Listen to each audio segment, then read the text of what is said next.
और टोंक में एसडीएम को थप्पड़ मारने वाले आरोपी नरेश मीणा इस वक्त मीडिया के सामने आए हैं। कुछ कह रहे हैं, आपको सीधे लेकर चलते हैं। सुना प्लीज, हाथ जोड़ मैंने खाने की लाइनें लगा दी थी। यहाँ पत्रकार थे 2-3, उनको पता है। मैंने उनको कहा पत्रकारों को, भाई आप खाना खा लो, सुबह से भूखे हो, हमारा खाना नहीं आने दे रहे थे। जब मैं 10-15 लोगों के लिए वहाँ गया, वहाँ जाने के बाद मैंने कहा मैं खाना, तो मेरे को एसपी ने पकड़ा, हाथ पकड़ के एसपी ने कहा कि आ जाओ एटीएम से बात करेंगे। मैं कलेक्टर के नीचे बात नहीं करूंगा। उसके बाद एसपी ने मुझे झपट्टा मारा, 5-10 पुलिस वालों ने मेरे को जीप में डाल दिया था। जीप में डालने के बाद मेरे साथियों ने लट देना चालू कर दिया, मुझे छुड़ा लिया था। छुड़ाने के बाद मैं इसी मंच पे आ गया था। यहाँ मेरी माता बहनों ने इधर से फोर्स आई, जो एसटीएफ है वो आई, उधर से लाठीचार्ज करती हुई आई। हमारे लोगों ने उनको खूब जम के मारा, उनको पैक कर दे भाग गए थे। सब सारे पुलिस वाले स्कूल में दुब गए थे, सब इधर भाग गए थे। फिर उन्होंने आंसू गैस छोड़े, फिर उन्होंने मिर्ची बम फेंके। जब मिर्ची बम फेंके तो मैं यहाँ मिर्ची बम पड़ा, मैं बेहोश हो गया था। मुझे यहाँ से उठा के बाहर मेरे साथी 5 किलोमीटर तक खेतों में उठा के लेके गए। मैं 5 किलोमीटर जाके एक मकान में मुझे सुलाया गया। मुझे जब शाम को होश आया, जब यहाँ आग जनी हो रही थी, यहाँ औरतों को घरों में देखो कांच वार तोड़ रखे, औरतों घरों में मारा, कुछ के आग जनी करिए, यहाँ पीछे आग लगाई है। कुछ बच्चे रात को बेहोश हो गए थे आगे उसके ब्लास्टिंग से। और उसके बाद में रात भर उन्होंने इस तरह कुटाराघात किया, यहाँ पे महिलाओं को मारा है, लोगों को मारा है। लेकिन मीडिया सही बात नहीं बता रहा। मीडिया एक बात बता रहा, जायज था, उस चोर को जायज था जो गलत काम कर रहा था, कर्तव्य का निर्वहन नहीं कर रहा था। वो व्यक्ति फर्जी वोटिंग करवा रहा था जबरदस्ती। उस व्यक्ति ने एक दलित महिला के साथ बूंदी में किया, वो हमेशा इस तरह से किया। करी थी मैंने, खूब करी थी, पुलिस सुनने को थे।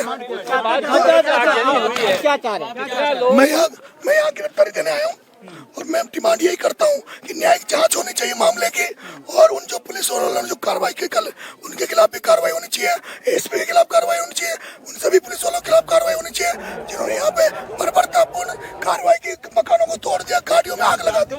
आपने एसपी खुद एसपी आता, एसपी आता, और जो भी अफसर थे उनके नेतृत्व में सारा कुछ हुआ था।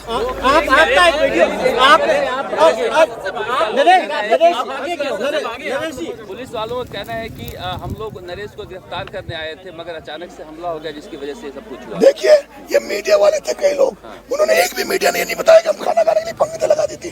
मैंने पूरे लौट के बैठ गए थे खाना खाने के लिए। हम वो गाँव वाले बता रहे हैं, हमने ये मंच लगा दिया था। ये मंच इस बात का था, हमने गायक कलाकार बुला लिए थे, हमारे इधर रात को बढ़ाव डालेंगे, बिस्तर मंगा लिया था हमने, बिस्तर डाल के हम यहाँ सोते और फिर सुबह यहाँ से ठोकरे कूच करते। कस्टडी से भागे? कस्टडी से भागे आप? भागा नहीं, भागने का नाम ही नहीं है। उनको ठोका, पुलिस वालों को ठोका, और ठोकने के बाद वो भाग गए थे, पुलिस वाले भाग गए थे छोड़ के। उसके बाद पुलिस वालों को मारा है, बिल्कुल मारा हमने, जम के मारा है। और लेकिन वो तो मिर्ची बम थे उनके पास, इसलिए हम पीछे हो गए, हमारे बेहोश हो गए थे सर। आप बताएंगे, जो लोग हम बिगड़े, कानून व्यवस्था बिगड़े, तो जो नहीं सुधरेंगे उनको ऐसे सुधारेंगे। आपने लठ लेकर, आपने एक वीडियो भी है जिसमें आप अपने समर्थकों को कह रहे हैं कि लठ लेकर आ जाएं, जेली लेकर आए, फावड़े लेकर आए। जो ये सामने लड़ाई नहीं, सुबह से जो पुलिस जो बर्ताव कर रही थी, उसका आवाज हमारे बात को सुनने वाला नहीं था। कलेक्टर ने 45 किलोमीटर बैठी थी, वो मेहंदी लगा के, वो कलेक्टर ने आ जाते थे, सब नहीं होता। कलेक्टर ने अगर आ जाती, सुबह से यहाँ 7 बजे से चल रहा था, 9 बजे तक वेट किया, 11 बजे तक वेट, कलेक्टर आ जाती, ना तो एसडीएम की थप्पड़ पड़ता, लेकिन ना पुलिस वाले सुनने वाले, ना प्रशासन सुनने वाला। मैं तो निर्दलीय लड़ रहा था। लेकिन नरेश कानून हाथ में लेने से तो आपको नुकसान होगा ना? होगा नुकसान, मुझे कोई फर्क नहीं पड़ता। अच्छा, ये गांव वाले भी परेशान हो रहे हैं इससे। तो ये मेरे को दुकान का इसलिए मैं आया हूँ, इनको हिम्मत बताने आया हूँ। मैं इनको छोड़ के नहीं भाग सकता, मैं छोड़ के नहीं भाग सकता। मैं गिरफ्तारी देने आया हूँ, इनके साथ खड़ा हूँ, और जो भी ये आदेश करेंगे, हम पूरे समाज से, पूरे लोगों से इनके लिए भीख मांगूंगा। जो गांव में नुकसान हुआ है, उनको गांव वालों को दिलाने का काम मैं करूंगा। आप स्वीकारा है मीडिया के सामने, आपने मारा है, पुलिस रद्द हो सकता है, हो जाए रद्द हो जाए, मुझे कोई फर्क नहीं पड़ता। पुलिस को मारना क्या आपको सही लगता है? पुलिस जो बर्बरता कर रही थी, पुलिस जो लाठियां दे रही थी, फिर क्या करते इलाज उनका? उनसे बराबर नहीं लड़ सकता क्या? पुलिस जिस तरह से लाठी चार गोले फेंक रहे थे, हम क्या? लेकिन नरेश, अपना संविधान है, कानून है, इस तरह से कानून सर कोई नहीं मान रहा, कानून संविधान गाँव में कोई नहीं सुन रहा। सब यहाँ पे अत्याचार होता है, ये सब लुटेरे हैं, चोर है, सब लोगों को लूट रहे हैं। भागा नहीं, भागना नरेश सिखाई नहीं है, भागना पुलिस को मेरे साथियों ने ठोका ढंग से, पुलिस भाग गई थी, मैं निकला वहां से, इसी मंच पे आके मैं बैठा, फिर यहाँ से फोर्स आई। नरेश, जब पुलिस पर हमला होगा तो पुलिस जवाबी कार्रवाई करेगी। नहीं सर, पहले उन्होंने शुरुआत उन्होंने करी है, हमने बराबर का जवाब दिया, लेकिन हमारा एक आदमी का नहीं। एक बात बताएं, कानून के राज में बराबर का जवाब देना अच्छा लगता है। बिल्कुल, जब कोई सुने नहीं, अब अगर पुलिस जब कोई सुने नहीं, कलेक्टर यहाँ आए नहीं, जब कोई सुनने वाला नहीं हो तो क्या जवाब दे? पुलिस आपने काफी कुछ बोला है मैंने, वो मेहंदी लगा के बैठी थी ना वहाँ, मेहंदी लगा के, उसकी मेहंदी उतर जाती आ जाती थी, उसकी मेहंदी उतर जाती है। आपका मानना है प्रशासन सुनने नहीं आया आपकी बात? बिल्कुल नहीं सुन रहा था, इसलिए तो घटनाक्रम हुआ। अच्छा एक बात बताएं, पुलिस आपको शांतिपूर्ण अरेस्ट करने के लिए आती तो आप गिरफ्तारी देते? बिल्कुल, रात को भी देते? मैंने ये कहा था सर, मैंने एसपी को कहा था कि मुझे भी गिरफ्तार कर लो, लेकिन एसटीएम पे कार्रवाई करो, एसटीएम पे करो। ये वीडियो कोई नहीं दिखा रहा, जो वीडियो मेरे लाइव में चल रही है, ये वीडियो कोई नहीं दिखा रहा, एक तरफा वीडियो दिखा। मैंने सारी बातें कही, मैंने शाम को 6 बजे 3 बजे मैंने कहा एसपी साहब को बुला लो, कलेक्टर को मत बुलाओ, एसपी साहब को बुला लो, हम उनकी बात मान लेंगे, लेकिन एसपी भी नहीं आया, एसपी यहीं बैठा था। लेकिन आप बातों पे खून लगा हुआ है कि लोग इकट्ठे हों, बड़ी संख्या में गांव पहुंचे, बाइकों से पहुंचे। बिल्कुल, मेरा सुबह पड़ाव डालने का था। तुम्हारी बाजू पे खून लगा हुआ है, ये कैसे लगा हुआ है? ये पुलिस ने लट दिया, लगी आपको? मैं यहाँ गिरफ्तारी देने आया, मैं गाँव के साथ हूँ, मेरे को लगता है गाँव वाले बेचारा जो हुआ पूछना है इनके क्या हालात है, जो नुकसान हुआ होगा मैं भीख मांगूंगा लोगों से, तो इनका मदद की जाए, और कुछ नहीं होगा तो मैं मेरी जमीन बेच के दूध मिलेगा। नरेश, आप गिरफ्तारी देने की बात कर रहे हैं, क्या मांग रहेगी आपकी गिरफ्तारी देते वक्त? मेरी उसके खिलाफ कार्रवाई, उस कलेक्टर के खिलाफ कार्रवाई, एसपी के खिलाफ कार्रवाई। क्या आउटसाइडर्स आए थे? ये जो तोड़फोड़ हुई है किसने की है? पूरी पुलिस ने करी, हमारी गाड़ी हम क्यों चलाएंगे? हमें तो, मेरे को तो यहाँ से आने के बाद उठा के मेरे को ले गए थे लोग लड़के, मेरे को चीनी वाला खबर चला रहा है कि पीढ़ी लुगड़ी उठ के भाग गया। मैं बाबा रामदेव नहीं हूँ, मुझे यहाँ से माता बहने घेर के उठा के ले गए थे, इस मकान से मुझे 5 किलोमीटर था, मेरे को उठा के ले गए 15 लड़के। यहाँ का मैं बेहोश था, मेरा वो मिर्ची बम से मैं पूरी तरह टूट चुका था। यहाँ बहुत सारे युवा साथी हमारे, यहाँ के लोग कह रहे हैं जब यहाँ भगदड़ मची कुछ लोग मिसिंग हैं, आपको लग रहा है क्या? बिल्कुल 50-60 लोग गायब हैं। 60 लोगों को पुलिस ने कहा कि हमने गिरफ्तार भी कर लिया है, पुलिस कह रही है 60 लोग गिरफ्तार हुए हैं। वो सारे निर्दोष है, गाँव के लोगों का कोई लेन देन नहीं इस मामले से। उन्होंने कोई, मेरे साथ वाले थे, उन्होंने मुकाबला किया है। क्या कल चुनाव को लेकर आप लोगों ने बहिष्कार किया था? गांव ने किया था, मैंने नहीं किया था। गांव ने किया था कि भाई उनियारा विधानसभा में थे पहले, ये उपखंड में, इनको देवली जोड़ दिया गया है पूरी पंचायत को। ये 25 किलोमीटर था, वो 95 किलोमीटर थी। जब ये गाँव वालों ने कहा तो मैं आया था, इन्होंने कहा, मैंने कहा भाई वोट दो, इन्होंने कहा नहीं देंगे, कलेक्टर नहीं आएगी, तो इसी बात की जिद थी कि कलेक्टर आ जाए, हम वोटिंग करेंगे। एसडीएम को लेकर किस बात को लेकर विवाद हुआ? हाथ क्यों उठाना पड़ा? एसडीएम ने एक आंगनबाड़ी की महिला से, एक टीचर से और आंगनबाड़ी की महिला के पति से, मैं आपसे चाहूंगा आंगनबाड़ी महिला से इंटरव्यू लाऊं। उसने बोला है ये कल भी कुछ हुआ था आपका एसडीएम के साथ, या पुरानी बात को लेकर झगड़ा हुआ? पुराना कोई मामला नहीं, मैं जानता ही नहीं था एसडीएम कौन है। इसको क्या जाति संघर्ष बना दिया गया, मीणा बनाम जाट? नहीं, ये गलत बात है, जो बना रहे हो गलत है। आदि एसडीएम की कोई जाति नहीं होती, उसकी वो मीणा होता तो भी पिटता, वो गुजर होता तो भी पिटता, ब्राह्मण होता तो भी पिटता। अधिकारी कर्मचारी कोई जाति नहीं होती। ऐसे नहीं बात करते, लेकिन एक सरकारी अधिकारी को मारना, आप खुद राजनीति में चुनाव लड़ रहे हैं, जब नहीं सुधरे तो यही इलाज है। अरे तो देश में लोकतंत्र काम कर लोकतंत्र हमारे लिए नहीं है, लोकतंत्र हमारे लिए नहीं है, लोकतंत्र बड़े लोगों के लिए है। कानून के दायरे में कर सकते थे ना आप? कानून के दायरे में वो चुनाव के मीडिया वालों से यहाँ थे, सुबह से कानून के दायरे में कर रहे थे, शांति से बैठे थे, कलेक्टर आए नहीं, सुने नहीं, पुलिस हमारा खाना नहीं आने थे।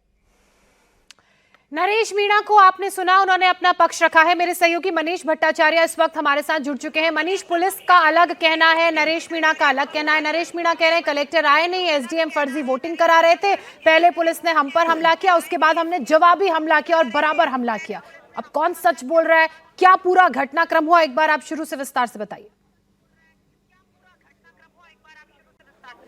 देखिए, बड़ी अजीब सी स्थिति बनी हुई है यहाँ पर ज्योत्सना। जिस मंच पर कल नरेश मीणा बैठे हुए थे और जब हंगामा हुआ यहाँ पर और ज़बरदस्त बवाल हुआ और 12 घंटे बाद उसी मंच पर एक बार फिर से नरेश मीणा यहाँ पर आ गए। कल की स्थिति ये थी कि नरेश मीणा को गिरफ्तार करने के लिए पुलिस यहाँ पर मौजूद थी और गिरफ्तार करने को लेकर तमाम जद्दोजहद हो रही थी, इसीलिए इतना बवाल हुआ। और आप जब नरेश मीणा खुद यहाँ पर मौजूद है तो पुलिस यहाँ पर मौजूद नहीं है, नरेश मीणा को गिरफ्तार नहीं कर पा रही है, जबकि पुलिस ये कह रही थी कि नरेश मीणा पुलिस की गिरफ्त से फरार हो गया। बहरहाल नरेश मीणा ने ऑन कैमरा तमाम बातें ये स्वीकारी हैं। हालांकि जो बातें कहीं उसका समर्थन बिल्कुल नहीं किया जा सकता। वो कह रहे हैं कि लोकतंत्र में इनकी सुनवाई नहीं होती है, लिहाजा जो तरीका इन्होंने अपनाया वो बिल्कुल सही है।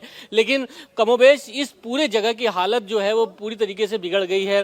फायरिंग हुई है, आग लगाई गई है, गाड़ियां जलाई गई हैं। मेरे पीछे देखिए तमाम गाड़ियां अभी भी यहाँ पर मौजूद है जली हुई। और लगभग कल रात के बाद आज जब तलाश किया जा रहा था कि नरेश मीणा कहाँ है, नरेश मीणा पुलिस की गिरफ्त से दूर है। थोड़ी देर पहले जब पुलिस ने यहाँ पर ताबड़तोड़ यहाँ पर कॉम्बिंग की, तमाम सैकड़ों पुलिसकर्मी यहाँ पर दौरा करके गए और उसके कुछ ही घंटे बाद नरेश मीणा यहाँ पर आ गए और उसी मंच पर एक बार फिर से बैठे। लेकिन अभी भी पुलिस की टीम फिलहाल यहाँ पर नहीं आई है, जबकि नरेश मीणा खुद कह रहे हैं कि वो गिरफ्तारी देने रात को पुलिस ढूंढ रही थी तो नरेश मीणा मिले नहीं। उनकी तरफ से एक ट्वीट जरूर किया गया जिसमें उन्होंने लिखा, न डरे थे न डरेंगे, आगे की रणनीति बता दी जाएगी। अब जब वहीं पर जहां पर ये पूरा बवाल मचा, जहां पर नरेश मीणा ने एसडीएम को थप्पड़ मारा, वहां नरेश मीणा पहुंच चुके हैं तो पुलिस वहां नजर नहीं आ रही है। बहरहाल टोंक क्यों जला, एक रिपोर्ट आप देखिए, उसके बाद आगे चर्चा करेंगे।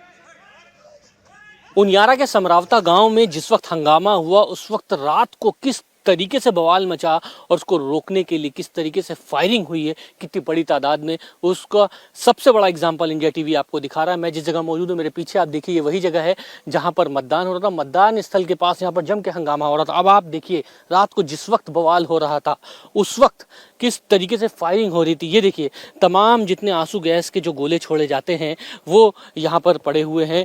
और देखिए आंसू गैस के गोले, ये देखिए ये टीयर शेल जो फेंके जाते हैं, ये आंसू गैस के गोले यहाँ पर कितने चलाए हैं, उसके खोखे पड़े हुए हैं। ये देखिए सारे आंसू गैस के गोले चढ़े। इतना ही नहीं, जम के फायरिंग हुई है। ये देखिए ये कारतूस के खोखे, 12 बोर के कारतूस के खोखे। अब तक के सबसे बड़ी खबर मैं आपको दिखाता हूं कि किस तरीके से यहाँ पर फायरिंग हुई है, किस तरीके से आंसू गैस के गोले छोड़े हैं। बड़ी तादाद में यहाँ पर आंसू गैस के गोले छोड़े गए हैं। ये खोखे यहाँ पर सब पड़े हैं, जिसका गवाही दे रही है कि जम के फायरिंग हुई है। तो ये कारतूस के खोखे इस बात का प्रमाण है कि रात को फायरिंग हुई है, हवाई फायरिंग की गई है, उसके बाद आंसू गैस के गोले छोड़े गए हैं। यहाँ पर जम के तांडव मचा हुआ है, जम के बवाल हुआ है। पुलिस ने भी जम के फायरिंग करी है, जिसमें बताया जा रहा है कि कुछ लोग घायल भी हुए हैं, पुलिस के भी कुछ लोग घायल हुए हैं, पथराव हुआ है, खून यानी ब्लड स्टेन्स यहाँ पर देखने को मिलेंगे। सारा सब कुछ जो घटनाक्रम है ये मतदान स्थल से लेके यहाँ पर जहाँ पर नरेश मीणा का मंच लगा हुआ था वहाँ पर। बड़ी बात यह है कि जिसको जहाँ जो मिला भगदड़, यानी 3 तरफ से जगह से घेर के रखा गया था और यहीं से फायरिंग की जा रही थी। इसीलिए ये देखिए सारे यहाँ पर जो आंसू गैस के गोलों के जो खोखे हैं वो यहाँ पर मौजूद हैं। ये कारतूस के खोखे वो यहाँ पर मौजूद पड़े हुए हैं और जम के बवाल मचा हुआ है। अंदाज़ा लगाइए, ये कारतूस के खोखे आप देखिए, 12 बोर के कारतूस के खोखे यहाँ पर पड़े हैं। रात को पुलिस ने फायरिंग करी है उसके ये खोखे हैं। अब देखिए 12 बोर के ये खोखे दिखाई देंगे। अमूमन ये 12 बोर के जो खोखे होते हैं वो राइफल के होते हैं जो कि पुलिस कर्मियों के पास होते हैं, ये चलाते हैं। यानी हवाई फायरिंग जम के हुई है। ये इस मैदान में यानी मतदान स्थल के पास खेतों में पड़े हैं, जब लोग भाग रहे थे तब फायरिंग की गई है, हवाई फायरिंग की गई है। अब आप अंदाज़ा लगाइए किस तरीके का मंजर रहा होगा। तो किस तरह का मंजर रहा होगा वो इस रिपोर्ट के जरिए आपने देखा। भारी हंगामे और बवाल में कई गाड़ियां तक जला दी गई, कई गाड़ियों के शीशे टूट गए। खबर है कि करीब 35 गाड़ियां आग के हवाले की हैं और 50 से ज्यादा गाड़ियों में तोड़फोड़ की गई है। उनियारा के समरावता गांव में उपचुनाव के दिन जम के हंगामा हुआ। थप्पड़ कांड के बाद जो कुछ हुआ उसकी तस्वीरें आपके सामने हैं। आप देखिए नरेश मीणा ने एसडीएम को थप्पड़ मारा और उसके बाद यहां पर धरना शुरू हुआ। धरना के बाद जब पुलिस ने नरेश मीणा को गिरफ्तार करने की कोशिश करी तब यहां पर नरेश मीणा के समर्थकों और पुलिस के बीच झड़प हुई और गाड़ियों में आग लगा दी गई, तोड़फोड़ हुई। देखिए ये गाड़ी है, बताते हैं नरेश मीणा की गाड़ी है ये, जिससे नरेश मीणा आया था। और नरेश मीणा की गाड़ी के अलावा अन्य गाड़ियाँ यहाँ पर जो समर्थकों की थी वो जला दी गई हैं। ये देखिए एक के बाद एक गाड़ियां यहाँ पर खड़ी हुई हैं। क्या कार, क्या बाइक्स, पुलिस की गाड़ियों को भी जलाया गया है। ये बाइक आप देखिए यहाँ पर बुलेट और ये तमाम गाड़ियां हैं। आगे और भी जो तस्वीरें हैं वो भयावह हैं। पूरे गांव में जो स्थिति रात को इस तरीके की थी कि भगदड़ जैसी स्थिति मच गई थी। लगभग 30 से 35 बाइकों को जलाया गया है। तमाम पुलिस की गाड़ियों को जलाया गया है, तोड़फोड़ की गई है बाइक में। आप देखिए ये बाइक जो टूटी फड़ी हुई है, यहाँ पे ये जो बाइकें हैं ये जली हुई हैं। अब आप देखिए इस जगह पर यहाँ एक पुलिस की गाड़ी थी जिसको जलाया गया और गाड़ियों में आग लगा दी गई। और हालत ये है कि यहाँ पर जो स्थिति है वो पूरी तरीके से बिगड़ गई। लोगों का कहना है कि यहाँ पर शांति से सब कुछ धरना चल रहा था, लेकिन पुलिस ने जिस तरीके से पहले इस पूरे धरना को खत्म करने की कोशिश की, नरेश मीणा को गिरफ्तार करने की कोशिश करी, और उसके बाद ही ये हंगामा शुरू हुआ। लगभग 30 से 35 गाड़ियां इस जगह पर और 20-25 गाड़ियां इस जगह पर।